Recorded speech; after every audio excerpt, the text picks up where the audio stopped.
장례식장 복도는 차가웠습니다. 에어컨 바람이 아니라 죽음이 만든 냉기였지요. 향초 냄새가 코끝을 찔렀습니다. 윤서는 상복을 입은 채 빈소 앞 의자에 앉아 있었습니다.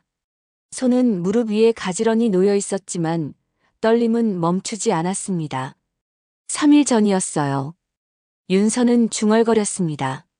박준호가 출근하던 아침이 마지막이었습니다. 그는 평소처럼 넥타이를 매고 평소처럼 다녀올게라고 말했습니다. 그리고 평소와 다르게 돌아오지 않았습니다. 고속도로 중앙분리대를 들이받은 차. 경찰은 졸음운전 추정이라고 했습니다. 윤서는 결혼 10년 동안 준호를 믿었습니다. 그는 다정한 남편이었습니다. 적어도 1년 전까지는요. 하지만 최근 반년 그의 눈빛이 달라졌습니다. 집에 늦게 들어왔고 말수가 줄었습니다. 사업이 어렵다는 말만 반복했지요. 윤서는 묻지 않았습니다. 그저 기다렸습니다. 조문객들이 오갔습니다. 회사 동료들, 친척들, 낯선 얼굴들. 모두가 좋은 사람이었다고 말했습니다. 윤서는 고개를 숙이며 답했습니다. 감사합니다. 그때였습니다. 한 남자가 다가왔습니다. 50대쯤 되어 보였습니다. 검은 양복, 무표정한 얼굴. 그는 윤서에게 흰 봉투 하나를 내밀었습니다. 고인께서 직접 남기신 거랍니다. 윤서는 봉투를 받았습니다. 남자는 더 이상의 말 없이 돌아섰습니다. 봉투는 가벼웠습니다. 윤서는 자리에서 일어나 복도 끝으로 걸어갔습니다. 창밖으로 겨울 하늘이 보였습니다. 회색빛이었지요. 손가락이 봉투를 뜯었습니다. 안에는 편지 한 장. 준호의 필체였습니다. 첫 문장을 읽는 순간 윤서의 호흡이 멈췄습니다. 윤서에게. 내 죽음은 사고가 아니라 계획이었다. 편지는 떨렸습니다. 아니, 손이 떨렸습니다. 윤서는 다시 읽었습니다. 같은 문장이었습니다. 계획된 죽음. 그 말의 의미가 천천히 스며들었습니다. 슬픔이 아니었습니다. 분노도 아니었습니다. 그저 공백이었지요. 이해할 수 없는 텅 빈 공간. 윤서는 편지를 가슴에 꼭 쥐었습니다. 복도는 여전히 차가웠습니다. 왜? 그 질문은 소리 없이 공중에 떠올랐습니다. 답은 아직 오지 않았습니다. 하지만 윤서는 알았습니다. 이 편지가 시작이라는 것을. 그리고 준호가 남긴 진실이 아직 어딘가에 숨어 있다는 것을요. 장례식장 밖에서 까마귀 한 마리가 울었습니다. 장례식이 끝난 다음 날이었습니다. 윤서는 준호의 편지를 책상 서랍 깊숙이 넣어두었습니다. 아직 읽을 용기가 없었지요. 그 한 문장만으로도 충분히 혼란스러웠습니다. 오전 10시 휴대전화가 울렸습니다. 모르는 번호였습니다. 여보세요, 윤서님 맞으십니까? 한빛생명보험입니다. 목소리는 차분했습니다. 하지만 다음 말이 윤서의 숨을 멎게 했습니다. 고인의 사망보험금건으로 연락드렸는데요. 수취인이 배우자분이 아니라 정미라 씨로 되어 있어서요. 혹시 변경 요청하신 적 있으신가요? 윤서는 전화기를 귀에서 떼었습니다. 다시 갖다 댔습니다. 뭐라고 하셨죠? 정미라 씨로 수취인이 변경되어 있습니다. 6개월 전에 계약자 본인이 직접 신청하셨더라고요. 전화를 끊었습니다. 윤서는 소파에 주저앉았습니다. 정미라. 그 이름은 낯설지 않았습니다. 준호의 회사 동료였지요. 두세 번 회식 자리에서 본 적이 있었습니다. 밝게 웃는 얼굴, 짧은 머리. 그게 전부였습니다. 왜 그 사람한테? 윤서는 일어났습니다. 준호의 서재로 향했습니다. 책상 위는 깔끔하게 정리되어 있었습니다. 그는 원래 정돈을 좋아했지요. 서랍을 하나씩 열었습니다. 명함, 볼펜, 메모지. 평범한 것들 뿐이었습니다. 세 번째 서랍 맨 아래에서 파일 하나가 나왔습니다. 두꺼운 갈색 파일. 윤서는 그것을 꺼내 펼쳤습니다. 첫 장은 보험계약서 사본이었습니다. 수취일란에 정미라라는 이름이 또박또박 적혀 있었습니다. 그 아래 준호의 서명. 날짜는 올해 4월 15일. 6개월 전이었지요. 다음 장을 넘겼습니다. 사진 한 장이 나왔습니다. 준호와 미라가 함께 찍은 사진. 배경은 어느 카페 같았습니다.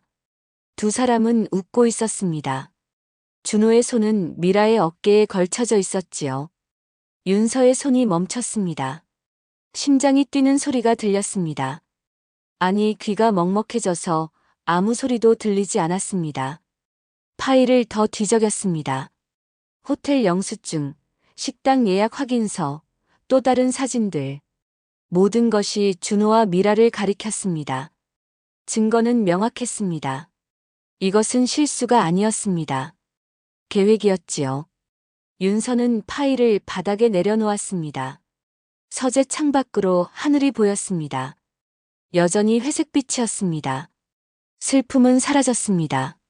눈물도 나오지 않았습니다. 대신 차가운 무언가가 가슴속에서 자라나고 있었습니다. 분노도 아니었습니다. 더 냉정한 것이었지요. 그는 왜 죽으면서까지 나를 지웠을까? 윤서는 책상 서랍을 다시 열었습니다. 준호의 편지를 꺼냈습니다. 이번엔 두 번째 문장까지 읽었습니다. 내가 사라진 뒤 너는 진실을 알게 될 거야. 하지만 그건 내가 생각하는 것과 다를 거야. 윤서는 편지를 접었습니다. 그리고 파일을 다시 펼쳤습니다. 정미라의 전화번호가 적힌 명함이 보였습니다. 만나야겠어요. 윤서는 혼잣말을 했습니다. 목소리는 흔들리지 않았습니다. 준호가 남긴 퍼즐의 첫 번째 조각. 그것은 정미라였습니다.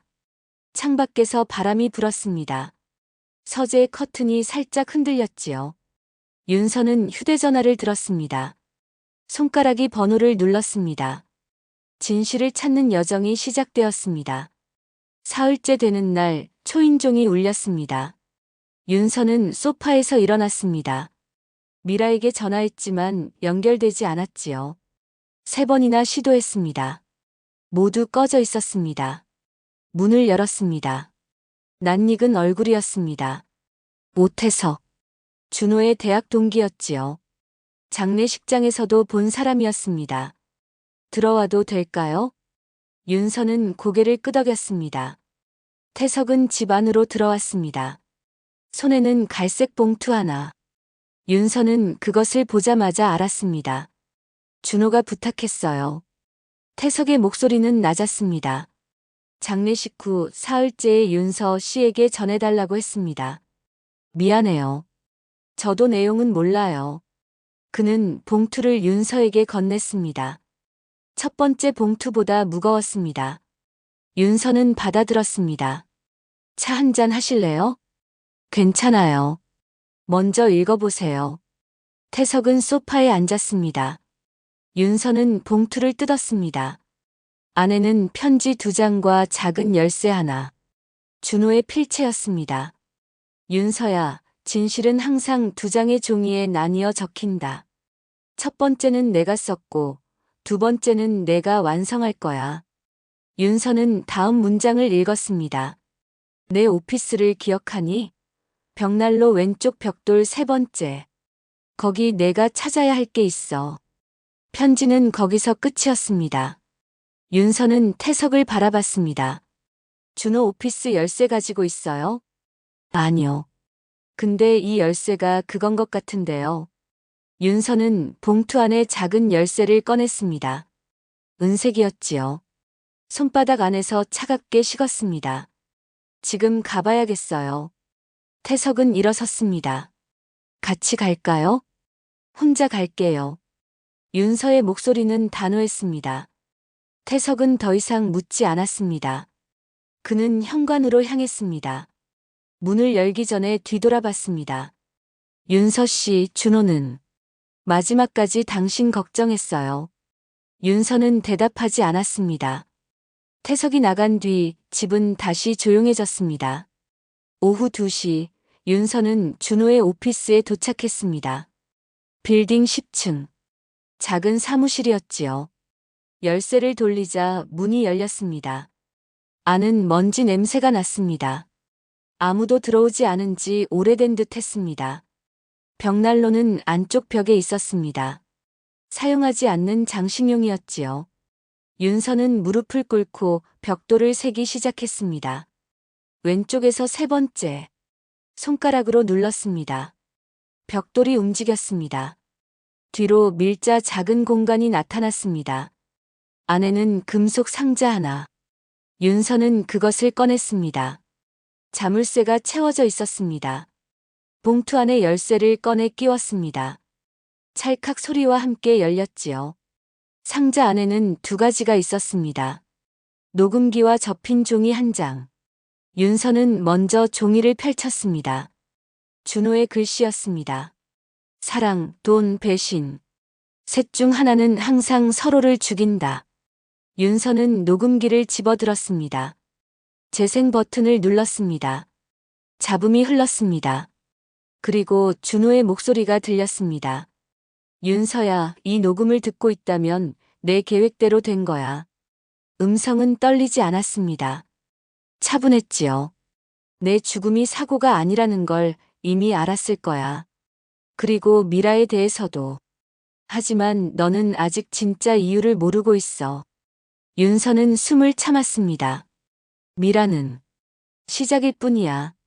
진짜 배신은 더 가까운 곳에 있어. 녹음이 끊겼습니다. 윤서는 재생 버튼을 다시 눌렀습니다. 아무 소리도 나오지 않았습니다. 더 가까운 곳?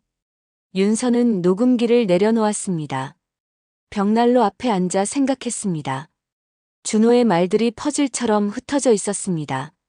계획된 죽음, 미라에게 남긴 보험금, 그리고 더 가까운 곳의 배신. 오피스 창밖으로 도시가 보였습니다. 자동차들이 움직이고 사람들이 걸어갔습니다. 평범한 오후였지요. 윤서는 일어났습니다. 상자를 다시 가방에 넣었습니다. 확신이 생겼습니다. 이건 자살이 아니야. 목소리는 작았지만 단단했습니다. 준호는 무언가를 폭로하려 했습니다.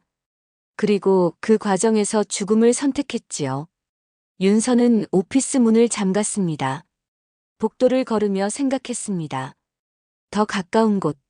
그게 어디지? 대답은 아직 없었습니다. 하지만 윤서는 알았습니다. 진실이 자신을 기다리고 있다는 것을요. 엘리베이터 버튼을 눌렀습니다. 문이 열렸습니다. 윤서는 안으로 들어갔습니다. 일주일이 지났습니다. 윤서는 녹음기를 반복해서 들었습니다. 더 가까운 곳의 배신. 그 말이 머릿속을 떠나지 않았지요. 그날 오후 경찰서에서 연락이 왔습니다. 유가족분이시죠? 차량 감식 결과가 나왔습니다. 형사의 목소리는 무거웠습니다. 브레이크 라인에 절단 흔적이 있습니다. 단순 사고로 보기 어렵습니다. 윤서는 전화기를 꽉 쥐었습니다. 타살. 그 단어가 공기를 무겁게 짓눌렀습니다. 조사가 재개됩니다. 며칠 내로 연락드리겠습니다. 전화를 끊었습니다. 윤서는 소파에 앉았습니다. 준호의 말이 맞았습니다. 자살이 아니었지요. 누군가 그를 죽이려 했습니다. 그리고 준호는 그것을 알고 있었습니다. 태석. 윤서는 가방에서 준호의 수첩을 꺼냈습니다. 오피스에서 함께 가져온 것이었지요. 사업 관련 메모들이 빼곡했습니다. 한 페이지에 멈췄습니다. 태석 마이너스 대출 3억. 변제 기한 지남. 보증 문제. 윤서는 그 문장을 다시 읽었습니다. 오태석이 빚을 졌다는 것. 그리고 준호가 보증을 섰다는 것. 퍼즐 조각이 하나씩 맞춰지기 시작했습니다. 다음 날 윤서는 미라에게 다시 전화했습니다. 이번엔 연결되었습니다. 여보세요? 목소리는 떨리고 있었습니다. 저예요, 윤서입니다. 만나야 할 것 같아요. 침묵이 흘렀습니다. 그리고 미라가 대답했습니다. 알겠어요. 어디로 갈까요? 1시간 뒤 두 사람은 조용한 카페에 앉아 있었습니다. 미라는 커피를 앞에 두고도 손을 대지 않았습니다. 얼굴은 창백했지요. 보험금 얘기 들었어요. 윤서가 먼저 입을 열었습니다. 왜 당신한테 수취인을 바꿨는지 알아요? 미라는 고개를 저었습니다. 저도 몰라요. 그냥 준호 씨가 부탁했어요. 계약서에 사인만 해달라고. 언제요? 6개월 전이요. 4월쯤. 윤서는 메모를 꺼냈습니다. 태석의 빚 얘기가 적힌 수첩이었습니다. 오태석이라는 사람 알아요? 미라의 눈빛이 흔들렸습니다. 알아요. 준호 씨 친구잖아요. 준호가 그 사람 얘기한 적 있어요? 미라는 잠시 망설였습니다. 그리고 작은 목소리로 말했습니다. 있어요. 죽기. 1달 전쯤이요. 윤서는 몸을 앞으로 기울였습니다. 뭐라고 했는데요? 미라는 숨을 깊이 들이마셨습니다. 태석이 자기를 죽이려 한대요. 브레이크를 건드렸다고. 하지만 준호 씨는 웃었어요. 웃었다고요? 네. 그러면서 이렇게 말했어요. 괜찮아. 그걸 이용할 거야. 내가 죽으면 태석은 끝이야. 윤서의 가슴이 철렁 내려앉았습니다. 미라는 계속 말했습니다. 저는 무슨 말인지 몰랐어요. 그냥 농담인 줄 알았어요. 근데 일주일 뒤에 준호 씨가 죽었잖아요. 카페는 조용했습니다. 커피 기계 소리만 희미하게 들렸지요. 윤서는 뒤로 기댔습니다. 모든 것이 명확해졌습니다. 준호는 태석이 자신을 죽이려 한다는 걸 알았습니다. 그리고 그것을 막지 않았지요. 오히려 이용했습니다. 자신의 죽음으로 태석을 파멸시키려 했던 것입니다. 미라 씨. 윤서가 물었습니다. 준호가 당신을 사랑했나요? 미라는 고개를 저었습니다. 눈가에 눈물이 고였습니다. 아니요. 전 그냥 도구였어요. 보험금 받는. 윤서는 아무 말도 하지 않았습니다. 슬픔도 분노도 느껴지지 않았습니다. 그저 공허했지요. 준호의 사랑도 그의 증오도 결국 계산이었습니다. 그는 죽음까지 설계했고 모든 사람을 퍼즐 조각처럼 배치했습니다. 윤서도 미라도 태석도. 카페를 나왔습니다. 거리는 시끄러웠습니다. 사람들이 웃고 차들이 지나갔습니다. 세상은 여전히 돌아가고 있었지요. 윤서는 하늘을 올려다봤습니다. 구름 한 점 없이 맑았습니다. 이제 뭘 해야 하지? 진실을 알았지만 해방되지 못했습니다. 오히려 더 무거운 짐이 생긴 것 같았지요. 하지만 윤서는 알았습니다. 아직 끝나지 않았다는 것을. 준호가 남긴 마지막 조각이 어딘가에 있다는 것을. 휴대전화를 꺼냈습니다. 형사에게 전화를 걸었습니다. 저예요. 할 얘기가 있어요. 오태석에 대해서요. 목소리는 흔들리지 않았습니다. 윤서는 걸음을 옮겼습니다. 진실의 끝이 보이기 시작했습니다. 경찰 조사는 1달이 걸렸습니다. 오태석은 구속되었지요. 브레이크 절단, 그리고 보험금 사기 미수. 증거는 명확했습니다. 준호가 남긴 녹음과 메모, 미라의 증언까지. 모든 것이 태석을 가리켰습니다. 윤서는 법정에 서지 않았습니다. 진술서만 제출했지요. 태석의 얼굴을 다시 보고 싶지 않았습니다. 그는 끝까지 자신의 무죄를 주장했지만 법은 그를 믿지 않았습니다. 재판이 끝난 날 윤서는 준호의 편지들을 꺼냈습니다. 첫 번째 편지, 두 번째 편지, 그리고 수첩에 적힌 메모들. 모두 책상 위에 펼쳤습니다. 이제 끝이에요. 윤서는 혼잣말을 했습니다. 창밖으로 가을 햇살이 들어왔습니다. 따뜻했지요. 다음 날 아침 윤서는 작은 화로를 준비했습니다. 베란다에 놓고 편지들을 하나씩 집어들었습니다. 준호의 필체가 눈에 들어왔습니다. 또박또박 정성스럽게 쓴 글씨들. 내 죽음은 사고가 아니라 계획이었다. 윤서는 그 문장을 마지막으로 읽었습니다. 그리고 화로 안에 넣었습니다. 성냥을 켰습니다. 불꽃이 종이를 핥았습니다. 천천히 번져갔지요. 두 번째 편지도 넣었습니다. 녹음기에 테이프도 꺼내 함께 놓았습니다.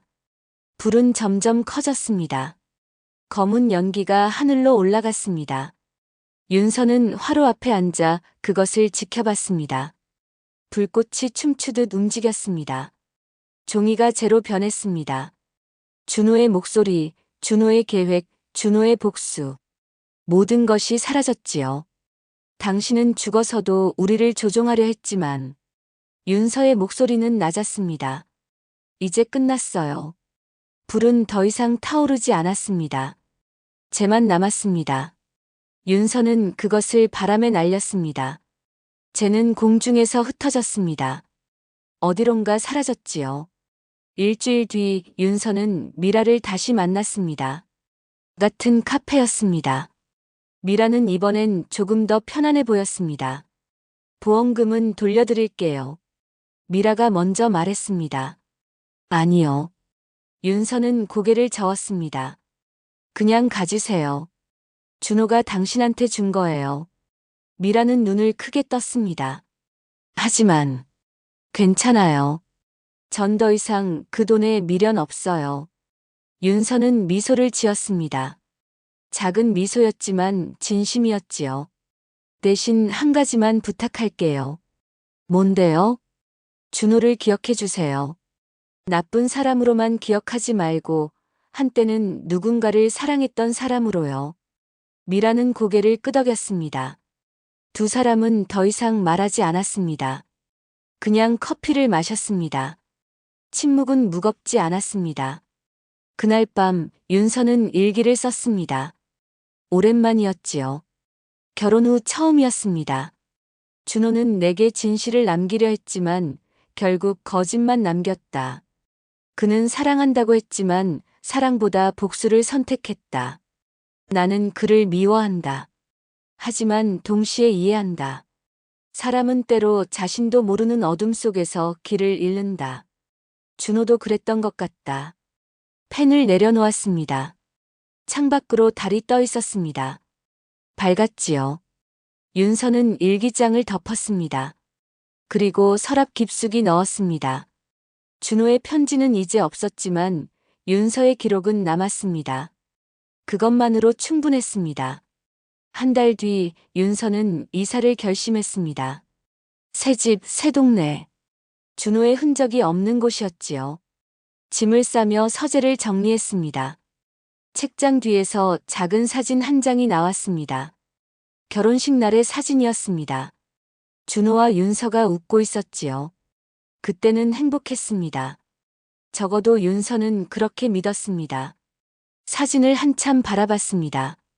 그리고 가방에 넣었습니다. 버리지 않기로 했습니다. 과거는 지울 수 없으니까요. 다만 과거에 갇히지 않을 뿐이었지요. 이사 트럭이 도착했습니다. 집은 텅 비었습니다. 윤서는 마지막으로 방 안을 둘러봤습니다. 10년의 기억이 그곳에 있었습니다. 하지만 이제 떠날 시간이었습니다. 현관문을 잠갔습니다. 열쇠는 부동산에 맡겼습니다. 윤서는 계단을 내려갔습니다. 햇살이 눈부셨습니다. 사람은 죽을 때 진심을 남긴다고 하지. 하지만 어떤 사람은 죽어서도 거짓을 남긴다. 나는 그 거짓을 태우며 진짜 나를 다시 살렸다. 윤서는 걸었습니다.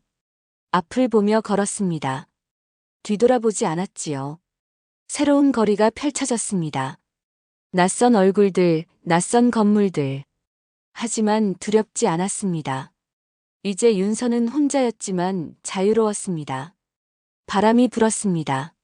머리카락이 흩날렸습니다. 윤서는 미소 지었습니다. 시작이었습니다.